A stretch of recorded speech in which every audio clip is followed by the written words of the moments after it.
Many household names. You had Dalvin Cook, fits perfectly with the Vikings. Joe Mixon, the draft's biggest question mark, heads to a crowded backfield in Cincinnati.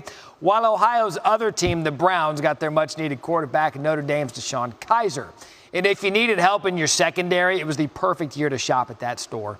19 quarterbacks and safeties were selected in the first 2 rounds, the most in the common draft era dating back to 1967. Safe to say, it's been a wild 2 days in Philly.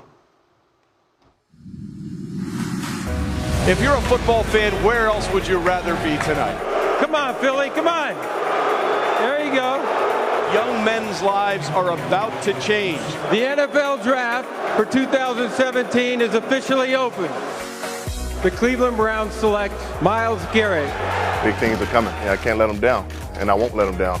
There has already been a trade. The Chicago Bears select Mitchell Trubisky. Things just got interesting.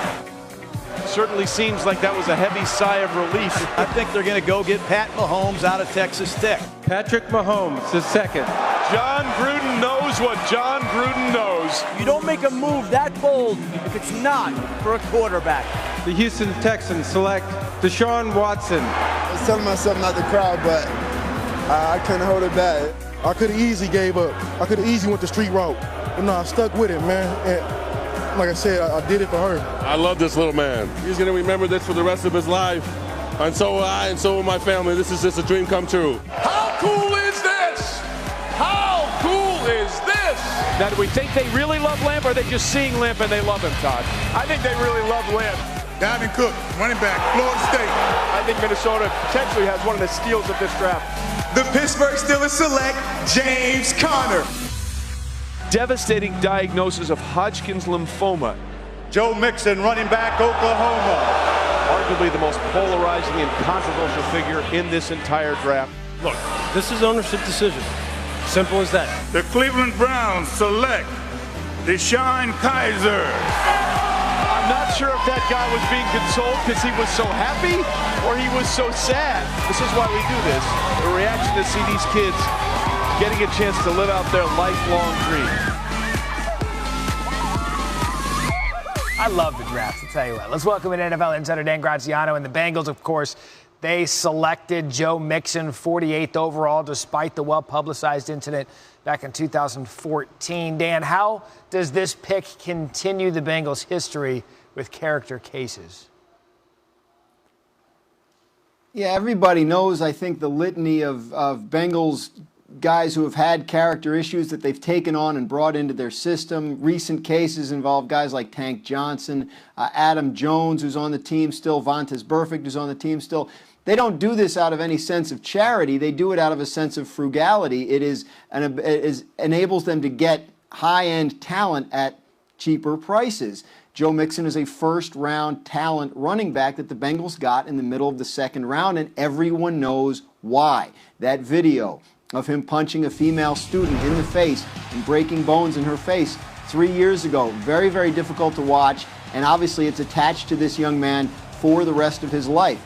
The Bengals bring him in because they think he's a premium talent that can help them win football games. But before they could make that decision to bring him in, they had to make their peace with who he is, what his past means, and what he's done since the incident to move himself and his life forward. And when you heard Marvin Lewis, the Bengals coach, talk about that last night, that's what he talked about, how this has to move forward and what they can do to help Joe Mixon have a productive career and life from this point forward. Yeah, you'd started to hear about teams that have completely taken him off their board. The Bengals, not that team, elected to bring him in, although they're set at running back with Hill and Giovanni Bernard. What is the blueprint that the Bengals should follow, though, in helping Mixon's transition to the NFL? You know, when I talked to Mixon last month, he talked about his anger management counseling and the techniques he's applying in his daily life to help make sure a repeat incident doesn't happen, that he doesn't fly off the handle and punch someone in the next time he gets in a situation where someone is giving him a hard time, which he says happens a lot, as you would expect, and as he deserves to a large extent. The Bengals have programs in place. The NFL has programs in place. The NFLPA has programs in place that can assist Mixon with his counseling. I talked to people close to him who said he plans to continue his anger management counseling and training during his pro career, and there are resources available for him, and he will find out about those in the coming weeks and months that will help, regulate his life to an extent that allows him to be a productive player and, obviously, more importantly, a good citizen off the field. Yeah, there's a big difference between the spotlight in Norman, Oklahoma, and the spotlight of the NFL, and Joe Mixon's about to see it. Dan Graziano, thank you. Elle, you have much more on this. I do. Let's bring in everybody's favorite coach, Coach Herm Edwards. When you were a head coach, what was your strategy in kind of having and helping a player when they first came in and someone that had to deal with past struggles and transgressions? Well, the first thing you have to realize, my philosophy as a head coach is very simple. If you make them better men, they'll be good football players. How do you do that? You got to invest in the player. And I always felt like if you drafted a player, what I would say with an orange flag and red flag was really one of those guys, oh boy. Okay. You understood what was about to happen. You had to invest some of your time as a head coach with that player. I did it on Tuesdays when the players have off.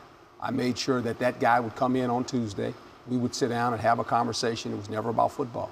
It was about life and issues and where he's at and how's he feeling and is there anything I need to help him with it, or there's some concerns in his life, whether it's family matters, whether it's off the field matters, whatever it may be, and have a conversation with that guy, knowing that I was invested in the player now. It's more than you just being a football player. I'm going to try to help you become a better man. Well, how do I do that? I got to invest some time in you.